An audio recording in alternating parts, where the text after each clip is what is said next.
Well, this week the Coalition has come to a formal position of not standing in the way of Labor's tax cuts that favour the lower to middle income earners. But the Coalition, and specifically Peter Dutton, has said, watch this space, there'll be more to come before the next election. Joining me now is Shadow Finance Minister Jane Hume. Jane, thanks so much for your time. I said at the top of the program, it can't be a bad thing with both major parties going to the federal election promising lower taxes. So what exactly are you thinking about here? I know Peter Dutton mentioned bracket creep and returning more of that money to people who earn it. What else? Well, let's take a step back and recognise, Laura, that both parties went to the last election committed to lower taxes for Australians, but only the Coalition has made good on that promise. In fact, Anthony Albanese clearly lied back then before the election. He lied over 100 times since the election. He even lied 12 times over the summer after he had commissioned Treasury to unwind the stage 3 tax cuts. He looked Australians in the eye and said there would be no change, that they would address bracket creep, and they have failed to do so. So, of course, we will not stand in the way of lower and middle income earners getting a very small but important change to their tax so that they have a little bit more money in their pocket come the 1st of July, nearly 4 months away. Now, the government is saying that that's addressing the cost of living. They're saying that they're doing that because everything else they've tried has been ineffectual. I think that was the phrase that the Prime Minister used at the National Press Club. But quite frankly, the maximum anyone is going to get here is around $15 a week, and they've lost around $150 a week from their disposable income just in the last 2 years alone. So it's hardly making up the difference. When we go to the next election, we will present to the Australian people a new tax plan that it won't necessarily replicate exactly what we have proposed in the original stage 3. The reason why it can't is because the original stage 3 tax plan was part of a calibrated program of stage 1, stage 2 and stage 3. It was well calibrated, it was well timed, and it was appropriately funded within the budget already. Now we're going to an election with an entirely different scenario. And not only that, but we couldn't announce the exact details of it, even if we wanted to, because quite frankly, we are almost certain that there is more on this tax agenda, more on this broken promise agenda to come from this Labor Party. Well, I hope they haven't ruled out changes to negative gearing.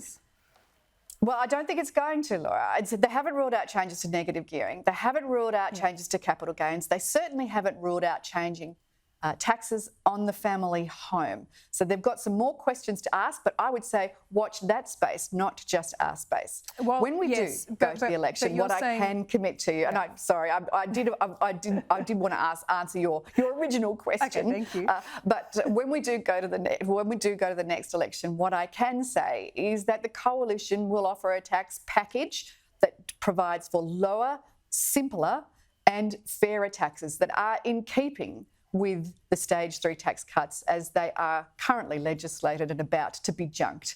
Not only that, we will make sure that it is a policy that is fully costed, entirely affordable, comes at the right time, and that it makes sure that we guarantee the essential services that Australians deserve. And moreover, that it will be able to be implemented with a mandate the moment a coalition government, a Dutton coalition government, is elected. That sounds like a dream at this point. Lower taxes, but still providing all the services. Every single government would want to do that.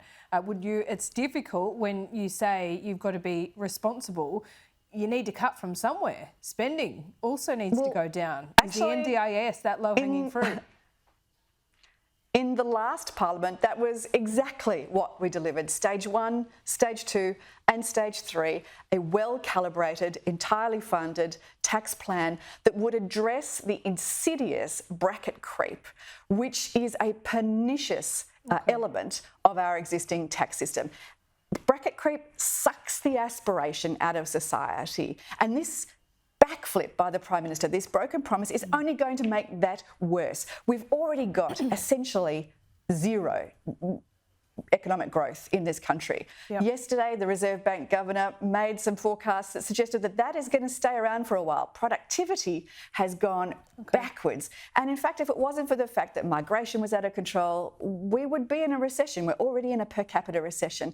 We've got to turbocharge the economy again. The only way we're going to be able to do that is to inject a more efficient tax system, one that incentivises people to work harder, take that extra job, take that extra, that extra pay, work a little overtime, whatever it might be, without the punitive effect of bracket creep. Well, the consensus in the coalition also seems to be, in the midst of this debate, that if you earn 180 grand a year, you live in the cities, particularly Sydney or Melbourne, you're certainly not rich. So can we take that to mean that at the next election, there will be bigger tax cuts, income tax cuts, for those who earn that amount of money? Well, I hate this argument of who's rich and who's poor, who's a middle income earner, who's a low income earner. The government's drawn that line. Where would you draw it? But here's the thing, aspiration is all about not necessarily what you're earning today, but what you want to earn tomorrow, what you want to earn in next year or 5 years' time, what you might want to retire on. If I'm on $120,000 today, maybe I fall into Anthony Albanese's net, but I would like to earn $145,000. I'd like to earn $150,000 maybe in the next few years. I might like to retire on $180,000. And because of the changes Anthony Albanese's made, he's essentially robbing your future prosperity. Well, That's what we mean when we say sucking aspiration out of society. Well, lower and simpler and fairer taxes is exactly what we have in mind. Now, the stage 3 tax cuts, as they are legislated today, have been junked. Essentially, what's happened is Anthony Albanese has reinstated a 37% tax bracket that had gone. So he has made your taxes more expensive. There's a lot of people that are going to miss out here now, but there's more people that are going to miss out in the future. This is a regressive decision by the Albanese government that is taking Australia backwards. Remember when I put to you last week that you were going to, for the last 2 weeks, concentrating on the broken promise, but eventually stand up in Parliament and wave these changes through? I was right, wasn't I?